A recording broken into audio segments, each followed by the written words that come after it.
Alhamdulillah. Alhamdulillahilladzi an'ama 'alaina bi ni'matil iman wal islam. Walhamdulillahilladzi amarna bil i'tisami bihablillah. Asyhadu an la ilaha illallah wahdahu la syarika lah. Wa asyhadu anna Muhammadan 'abduhu wa rasuluh. Sallallahu alaihi wasallam la nabiyya ba'd. Allahumma fassalli wa sallim wa barik ala hadan nabiyil karim Nabiuna Muhammad wa ala alihi wa sahbihi ajma'in, amma ba'd. Faya ayyuhal hadirun, inni usikum wa iyaya bittaqwallah faqad fazal muttaqun. Qala Allah Ta'ala fi kitabil karim, a'udzu billahi minasy syaithanir rajim. Bismillahirrahmanirrahim. Qul huwallahu ahad. Allahus samad. Lam yalid wa lam yulad wa lam yakul lahu kufuwan ahad. Shadaqallahul azim. Bapak-bapak, saudara-saudara kaum muslimin jamaah Jumat yang insya Allah kita semuanya senantiasa dirahmati dan dimuliakan oleh Allah Subhanahu wa ta'ala.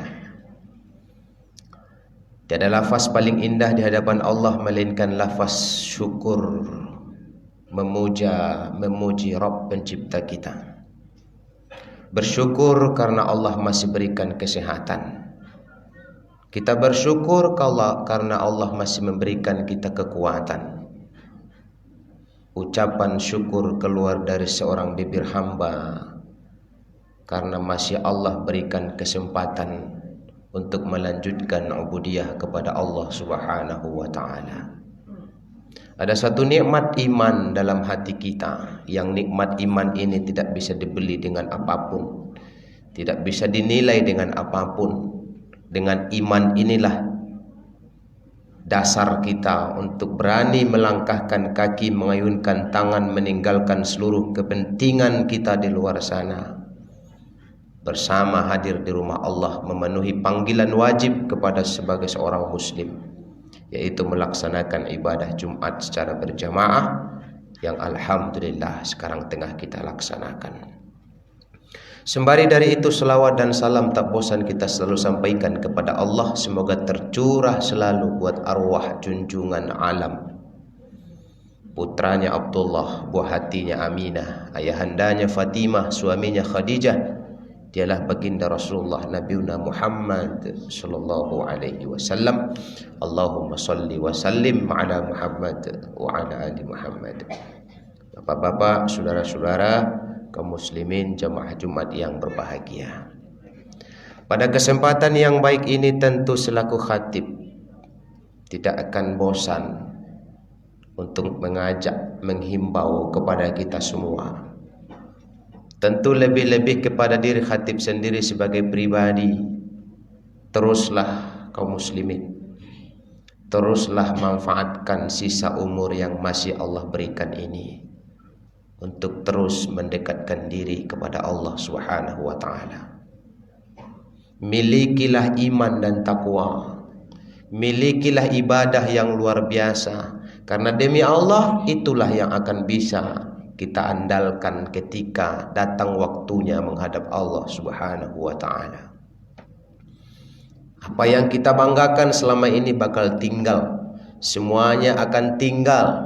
Jabatan itu tinggal, kekayaan itu tinggal, harta itu tinggal, semuanya bakal tinggal. Hanya satu yang akan bisa bermanfaat, berpengaruh di hadapan Allah Subhanahu wa ta'ala: iman, takwa, serta ibadah kepada Allah selama kita hidup di dunia. Maka teruslah ciptakan setiap detik umur kita ini bernilai ibadah di sisi Allah Subhanahu wa ta'ala. Kaum muslimin jamaah Jumat yang dirahmati oleh Allah. Lalu pada kesempatan yang baik ini, khatib akan menyampaikan salah satu firman Allah Subhanahu wa ta'ala yang tertulis indah dalam surah At-Tahrim ayat 6. Allah Subhanahu wa taala berfirman, A'udzu billahi minasyaitonir rajim. Bismillahirrahmanirrahim. Ya ayyuhalladzina amanu qu anfusakum wa ahlikum nara. Waquduhan nas wal hijarah 'alaiha malaikatun ghilazun shidadun la ya'sunallah ma amarahum wa yaf'aluna ma yu'marun. Ada panggilan khusus buat kita orang-orang yang sudah mengaku beriman. Hai orang-orang yang beriman, ku anfusakum wa ahlikum nara. Jagalah dirimu, peliharalah dirimu dan keluargamu dari siksa api neraka. Neraka itu seperti apa? Waquduhan nas wal hijarah. Neraka itu bahan bakarnya manusia dan batu. Alaiha malaikatun ghilazun shidadun, yang penjaganya adalah malaikat-malaikat yang kasar dan keras. La ya'sunallaha ma amaruhum, malaikat-malaikat itu tidak pernah durhaka terhadap apa yang diperintahkan. Wa yaf'aluna ma yu'marun, dan mereka hanya selalu mematuhi apa yang diperintahkan oleh Allah Subhanahu wa taala. Kaum muslimin jamaah Jumat yang dimuliakan Allah, At-Tahrim ini mengingatkan kita tugas dan tanggung jawab sebagai seorang diri yang mengaku sebagai hamba Allah Subhanahu wa taala, apatah lagi hamba Allah itu sudah memimpin dirinya sendiri dan memimpin sebagai pemimpin dalam keluarganya sendiri. Ada perintah surat cinta dari Allah Subhanahu wa taala buat kita. Hai orang yang sudah mengaku beriman kepada Allah, ku anfusakum wa ahlikum nara. Ada perintah, jaga dirimu, keluargamu dari siksa api neraka. Apa artinya? Seorang pemimpin keluarga, seorang jiwa mesti harus memperhatikan keluarganya, jangan sampai terjerumus kepada hal-hal yang tidak diridhoi Allah Subhanahu wa taala. Jangan sampai terjerumus kepada hal-hal yang menyimpang dari ajaran Allah Subhanahu wa taala. Ini tugas dan tanggung jawab sebagai seorang pemimpin keluarga. Jadi seorang pemimpin keluarga setidaknya dia harus menanamkan ada 3 poin penting dalam kehidupan ini. Kaum muslimin yang dirahmati Allah Subhanahu wa taala, hari ini 3 September 25 Muharram. Artinya hidup dan kehidupan ini akan berjalan terus, akan berubah, berganti. Tapi ada waktunya kaum muslimin. Waktu itu tidak lagi berjalan, masa itu tidak lagi berganti. Ada kalanya semua ini bahkan berakhir di hadapan Allah Subhanahu wa taala, dan setiap kita akan diminta pertanggungjawabannya di hadapan Allah Subhanahu wa taala. Sebagai seorang pemimpin keluarga, sudahkah betul-betul memberikan atau memperhatikan keluarganya? Sudahkah betul-betul memberikan pendidikan terhadap keluarganya? Ku anfusakum wa ahlikum nara. Ini bukan perintah sunat, ini perintah wajib dari Allah Subhanahu wa taala. Jaga dirimu, keluargamu dari siksa api neraka. Kalau ada seorang anggota keluarga yang menyimpang dari ajaran Allah, orang yang pertama yang akan diminta pertanggungjawabannya di hadapan Allah Subhanahu wa taala pemimpinnya. Siapa dia? Kepala keluarga. Makanya kalau ada yang mendengar khutbah ini di luar sana, kalau ada seorang perempuan yang mendengar khutbah ini di luar sana, seorang perempuan yang beridentitas sebagai seorang istri, dengarkan baik-baik. Kalau betul sayang kepada suaminya, jangan pernah buka-buka auratnya di luar sana. Kenapa? Sebelum engkau dihukum oleh Allah karena perbuatan membuka auratmu, maka Allah lebih dulu menghukum suamimu. Kenapa? Dialah yang bertanggung jawab atas segalanya. Kalau ada seorang anak perempuan di luar sana yang suka buka-buka aurat, yang katanya buka aurat itu hanya sekedar sudah biasa, sudah trendy, tapi di hadapan Allah tidak ada trendy. Hukum tetap hukum, syariat tetap syariat. Kalau betul sayang kepada kepala keluarga ayahmu sendiri, maka jangan jerumuskan dia ke dalam api neraka akibat ulahmu sendiri. Kaum muslimin yang dirahmati Allah Subhanahu wa taala, kepala keluarga mesti memperhatikan setidaknya ada 3 poin penting dalam rumah tangganya. Apa dia yang tiga? Kalau betul-betul memiliki yang 3 poin ini, insya Allah selamat dunia sampai akhirat, berbahagia di hadapan Allah Subhanahu wa Ta'ala. Namun kalau satu pun di antara 3 hal ini tidak ada dalam seorang hamba Allah, dalam keluarganya, maka tunggulah kehancuran, celaka di hadapan Allah Subhanahu wa Ta'ala. Pertama, perhatikan bagaimana yang namanya akidah dalam keluarga itu sendiri. Ini poin penting dan poin paling utama. Sudah Pak Ustadz, sudah agamanya sudah Islam luar biasa, sudah salat dia, tapi lihat dulu akidahnya. Kadang-kadang ada akidah itu bercampur baur dengan kemusyrikan. Jangan campur baur akidah yang lurus lillahi ta'ala. Asyhadu an la ilaha illallah wa asyhadu anna Muhammadar Rasulullah. Memang bibirnya berani berkata tiada Tuhan selain Allah, Muhammad adalah utusan Allah, tapi dalam aplikasi kehidupan dia masih suka melakukan dosa yang bernama syirik. Itu berarti akidahnya belum lurus. Syirik kan seperti yang kita sampaikan tidak hanya satu. Syirik itu bentuknya 2. Namanya syirik besar dan yang satu lagi syirik kecil.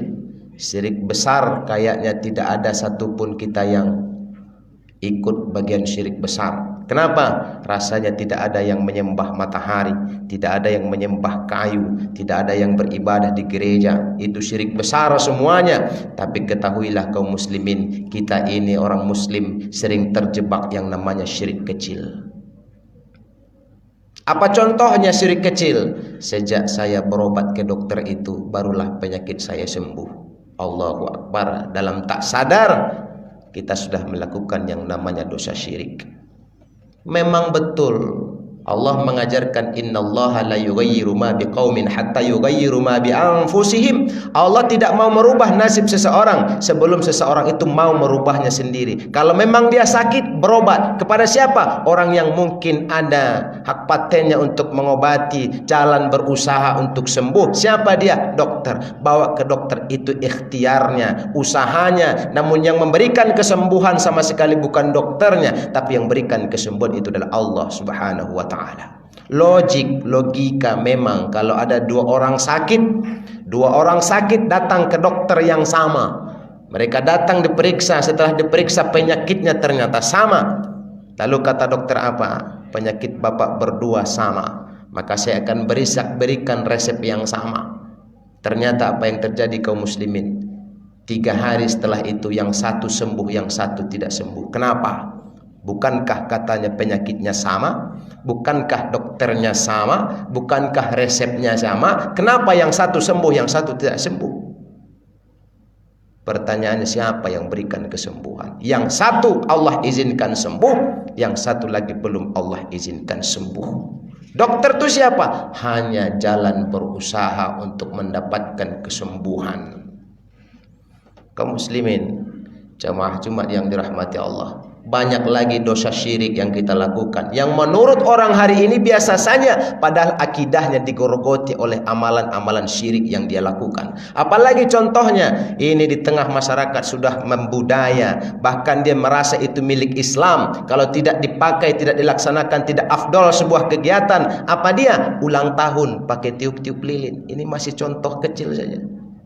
Apakah Islam melarang ulang tahun? Tidak, Islam tidak pernah melarang ulang tahun. Kenapa? Karena Rasulullah SAW ketika ditanya, ya Rasulullah, kenapa engkau puasa hari Senin? Karena hari Senin itu adalah hari lahirku. Artinya seorang hamba, seorang umat boleh mengingat hari lahirnya, tapi jangan sampai campur adukkan dengan hal-hal yang memuat pelaksanaan syirik di dalamnya. Apa syirik di dalamnya? Ulang tahun pakai tiup-tiup lilin. Itu bukan budaya Islam. Tapi orang hari ini kita lihat, kalau tidak pakai lilin kayaknya tidak ada ulang tahun. Kalau tidak pakai lilin dia tidak merasa ulang tahun. Sudah membudaya di tengah masyarakat kita sendiri. Betul, 14 abad yang silam memang Al-Quran sudah turun. Apa kata Allah Subhanahu wa Ta'ala dalam Al-Quran surah Al-Baqarah? Wala tarda ankal yahudu walan nasara hatta tattabi'a millatahum.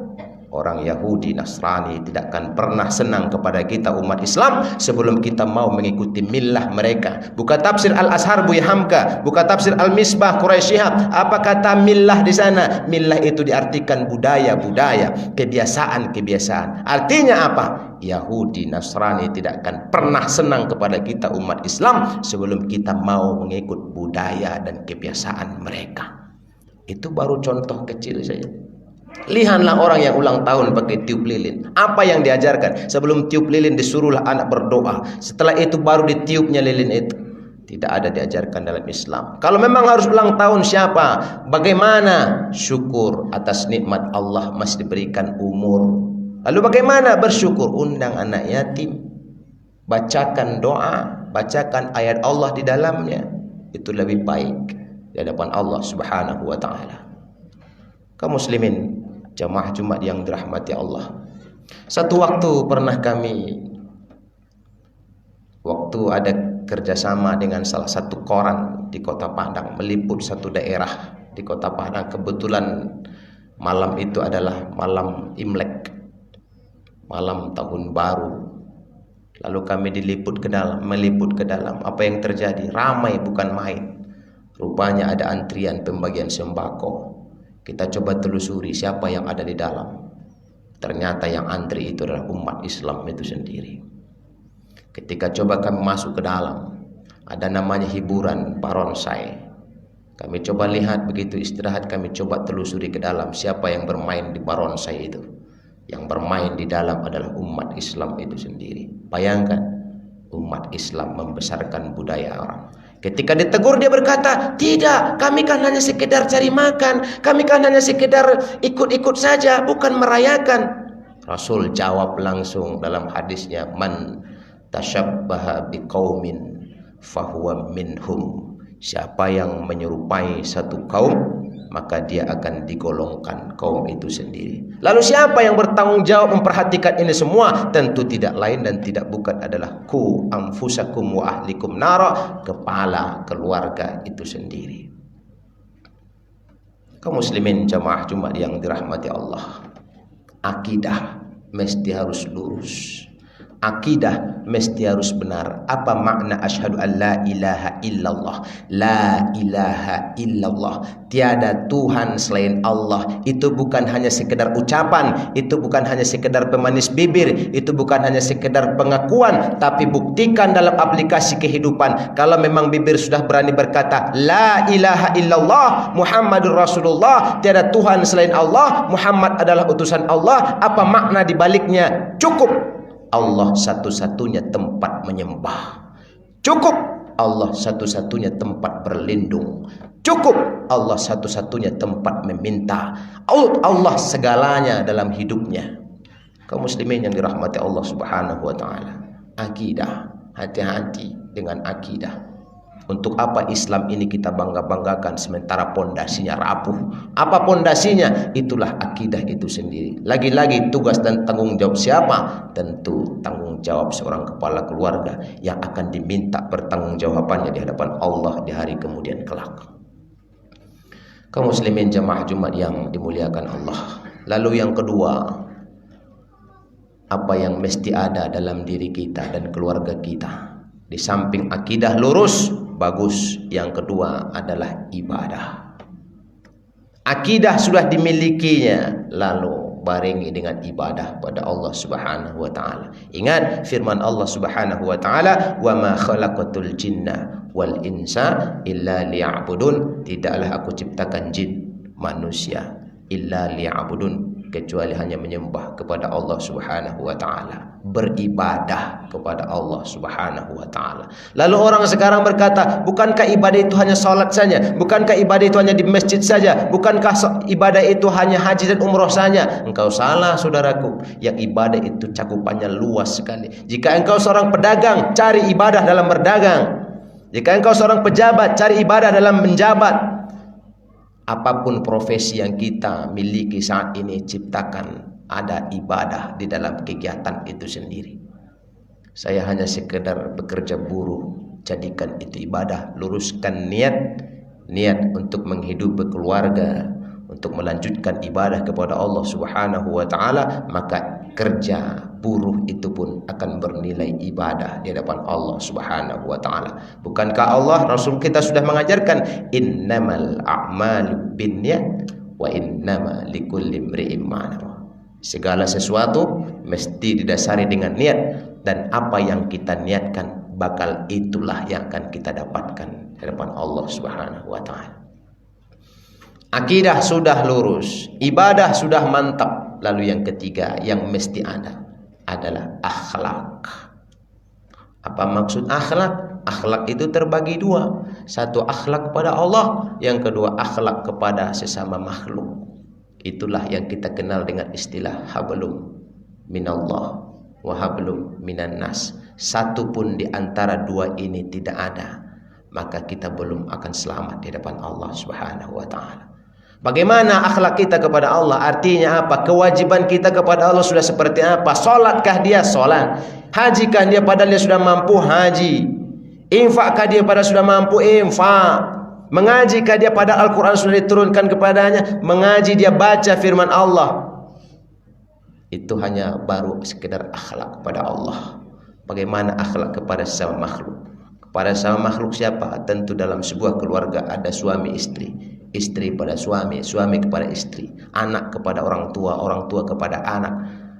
Lalu kalau dia seorang keluarga, bagaimana dengan sanak saudaranya, dengan jiran tetangganya, handai tolannya, pandaikah dia bermasyarakat? Itulah akhlak kepada sama makhluk. Kaum muslimin, jamaah Jumat yang dirahmati Allah Subhanahu wa taala. Islam memang mesti toleransi. Kalau ada orang mengatakan Islam itu tidak toleransi, dia salah besar. Islam tidak perlu diajarkan toleransi. Dari dulu Islam lebih toleransi. Oh, tidak boleh ngikut-ngikut budaya orang karena hanya sekedar meramaikan, bukan keyakinan. Kau salah. Ada hal yang memang bisa ditoleransi, khusus amal silakan, khusus perkara keseharian silakan. Tapi ada kalanya tidak ada toleransi dalam Islam, termasuk bagian akidah itu sendiri. Lalu ayat itu pun turun, lakum dinukum waliyadin. Tolong membantu dengan orang yang bukan seagama dengan kita, itu perintah. Saling ingat mengingatkan, saling bantu membantu, saling kasih mengasihani, itu perintah agama kita, perintah Allah Subhanahu wa taala. Tapi ada kalanya kita tidak boleh toleransi. Apa dia? Perkara akidah dan ibadah pada Allah Subhanahu wa taala. Kaum muslimin jamaah Jumat yang dirahmati Allah, mudah-mudahan 3 poin penting ini dimiliki oleh diri kita, dimiliki oleh keluarga kita, sehingga kita bertanggung jawab. Selamatlah keluarga kita dunia sampai akhirat kelak. Ketika bertemu dengan Allah Subhanahu wa taala, kita digolongkan oleh Allah Subhanahu wa taala dalam golongan orang-orang yang berhasil membawa sebuah keluarga sakinah, mawaddah hingga surganya Allah Subhanahu wa taala. Mudah-mudahan ada manfaatnya. Fa'tabiru ya ulil absar la'allakum turhamun.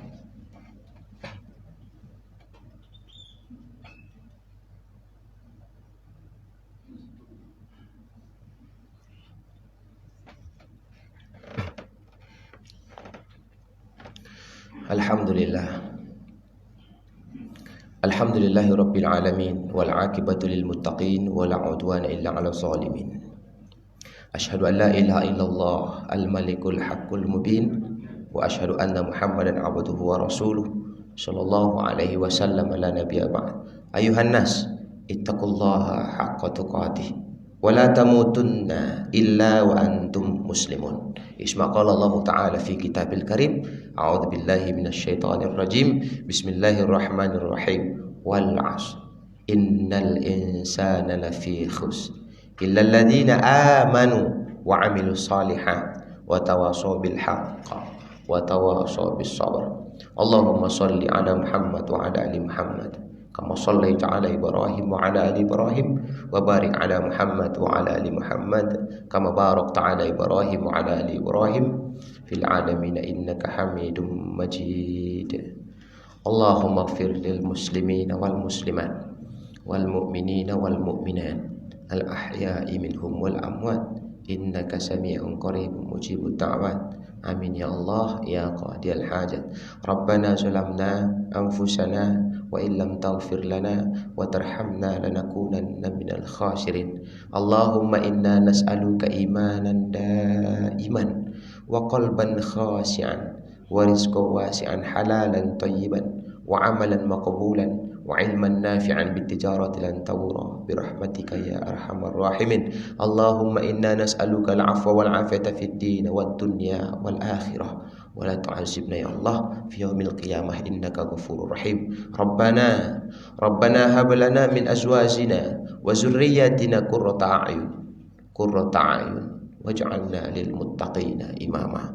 Rabbana atina fid dunya hasanah wa fil akhirati hasanatan wa qina adzabannar. Ibadallah, innallaha ya'muru bil 'adli wal ihsan wa ita'i dzil qurba wa yanha 'anil fahsya'i wal munkar wal baghi 'ya'idukum la'allakum tadhakkarun. Fazkurullahal 'azim yazkurukum wa la dzikrullahi akbar.